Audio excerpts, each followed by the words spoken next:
20 വർഷത്തെ സേവന പാരമ്പര്യമുള്ള ആര്യ കോളേജിൽ പാരാമെഡിക്കൽ കോഴ്സുകളിലേക്ക് അഡ്മിഷൻ എടുക്കും. സീറ്റ് ലിമിറ്റ് ആവുന്നതിന് മുമ്പ് ഇപ്പോൾ തന്നെ കോൺടാക്ട് ചെയ്യൂ. Arya college, new bus stand, Nilambur, Malappuram. വണ്ടൂരിൽ വീടിനുള്ളിൽ ഉറങ്ങിക്കിടന്ന യുവതിയുടെ സ്വർണ്ണാഭരണങ്ങൾ കവർന്നു. ശാന്തിനഗർ സ്വദേശി അക്കരപ്പറമ്പിൽ നജ്ലയുടെ പാദസരമാണ് മോഷ്ടാവ് അപഹരിച്ചത്. ജനലിലൂടെ കൈയിട്ടാണ് കവർച്ച നടത്തിയത്. ഏകദേശം 3.25 പവൻ വരുന്ന സ്വർണമാണ് നഷ്ടപ്പെട്ടത്. സംഭവ സമയം നജ്ല കിടപ്പുമുറിയിൽ ഉറങ്ങുകയായിരുന്നു. കിടപ്പുമുറിയിലെ ജനൽ തുറന്നിട്ട നിലയിലായിരുന്നു. ഇതുവഴി കൈയിട്ടാണ് മോഷ്ടാവ് നജ്ലയുടെ കാലിലെ പാദസരങ്ങൾ ഊരിയെടുത്തത്. 3.25 പവൻ തൂക്കം വരുന്ന സ്വർണ്ണാഭരണമാണ് നഷ്ടപ്പെട്ടത്. നിലവിലെ വിപണി വിലയനുസരിച്ച് ഇതിന് ഏകദേശം 3,75,000 രൂപ വില വരും.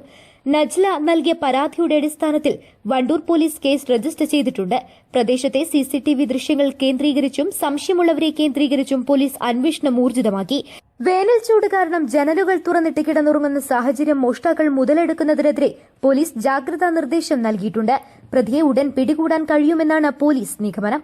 News bureau, Wandoor.